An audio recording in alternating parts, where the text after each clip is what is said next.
Our AD podcast today, February 3rd, is talking all things Sycamore Aviators with AD Andrew Ovington. Coach, how are we doing today? Doing well.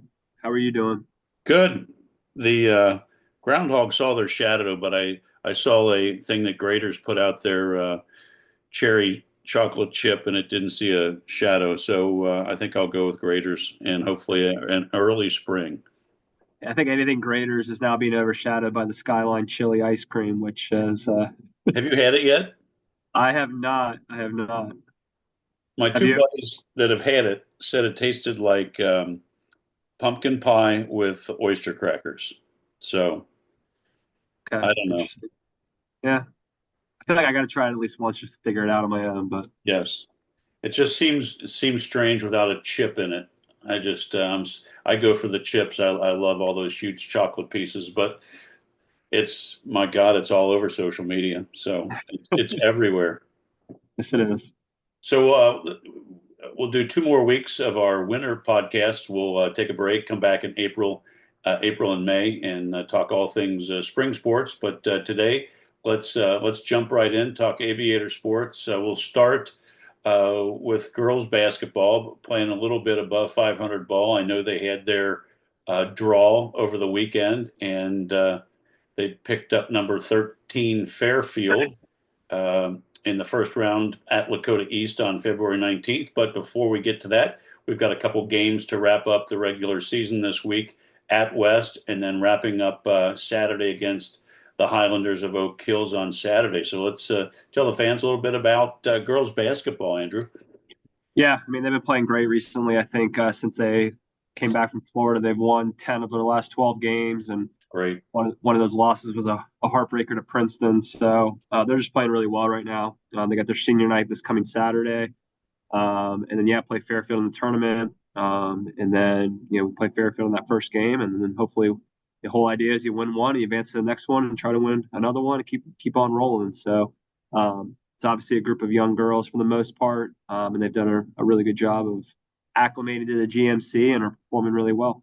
Yeah, and we had one of their star players, a freshman, on the podcast last week. It's interesting. So many times over the years, teams that go away at Christmas and have that really successful tournament run out of town. Yep. It's a bonding experience. They come back, and the second half of the season is just it just completely changes the whole season, and it's just pretty neat to see. It's like the Middletown. I think Middletown boys team. They had a very similar. Like they, once they came back from their trip, they won like 5, 6 games in a row. So yeah, it's definitely interesting. Think about it. You spend all your meals, all the time together in hotel rooms or in the Oh yeah, lobby, and just you get to meet your teammates instead of just being at practice or in class. So it's another benefit of a Christmas trip. So good for them, and good luck as they wind down the regular season, and a great tournament run for the girls. Let's go over to the boys. Also, about 500 ball. They've won, it looks like, three in a row, and they'll have their draw this weekend. So they want to have a great week, have a non-league Tuesday, and then back into league play, a home game against Big Blue on Friday. So let's talk boys basketball. yeah, exactly. They've won three straight, four of their last five, so they're definitely on a good roll right now. And big week this week. Go at Kings, and then just kind of getting ready for the tournament draw on Sunday.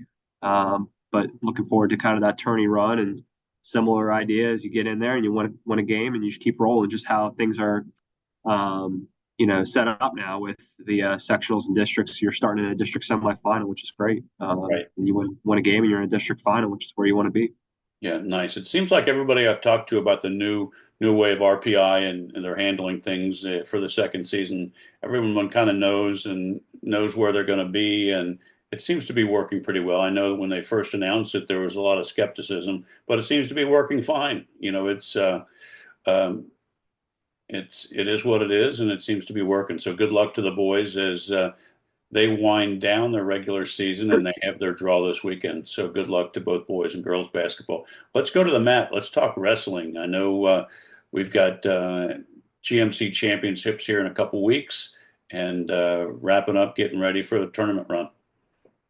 Yeah, same thing. Like kind of in the, like just mid early February is kind of a sweet spot for just ramping up It's like fall sports in October, right? So you're just Yes. ramping up postseason play. So GMC is coming up that not this weekend, but the following weekend, and just getting ready for that and sectionals, and definitely have a lot of younger kids, especially on the boys' side, filling new roles and just getting better with each opportunity. So looking forward to how they progress. And we got a big senior night on this Thursday against Mason. So That's that's a big fun. dual match for us, obviously, a big rivalry match. And so that'll be senior night for our boys. And then our girls will host a scramble in a couple weeks where we'll do senior night for them as well. So kind of an event where we'll host a couple different teams. So yeah. It's great. Good luck to them as the regular season is winding down. Talk about winding down and tapering. Let's talk swimming and diving. I know things are. Let's say they just wrapped up GMC championships at Mason this past weekend, and then it's time to go. It's sectionals this weekend, and Yeah. hopefully off to Canton at some point. Yeah, our girls and boys team had a great weekend this past weekend. We finished second for boys and second for girls in the GMC. We had a Great. diver of the year, Simon Huth. We have a swimmer of the year, Addie Robillard. Coach of the year, Dan Carl. So a lot of positives with this weekend, and had other multiple kids win GMCs and individuals relay competitions. So that was really exciting. And sectionals kicking off tomorrow with diving. And then also we have this Friday and Saturday sectional. So hopefully we can make kind of a deep run with our swim dive program and be exciting to watch. Well, that has to be exciting for you as the administrator. You know, you open the new natatorium, you got coach of the year, you're having great success on campus. It's just got to be a very fulfilling time for Sycamore swimming. 100%. Our junior high program actually just won GMC. So definitely good stuff coming on the way as well. And a lot of our team this year is pretty young. So definitely exciting times ahead. Yeah, that's great. Well, best of luck in the sectionals this coming weekend. It sounds like it's going to be a fun run for the Aviators in the pool, and For good luck sure. to all of them. Let's go to the smaller hardwood and talk bowling. They're getting close to. I think tournaments were just announced for bowling, Yep. and let's talk bowling. Yep. So they got the GMC tournament coming up here. I think it's not this weekend, but next weekend as well, the 15th. And then right after that, they got sectionals for boys and girls. So hoping to make a couple qualifiers for districts and so on. And then they got a couple home matches coming up with senior night next week. And yeah, just continue to get better at each and every match and get ready for postseason play.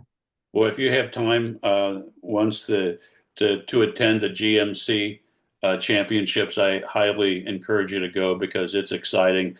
Everybody's there. The format's fantastic. It's very exciting.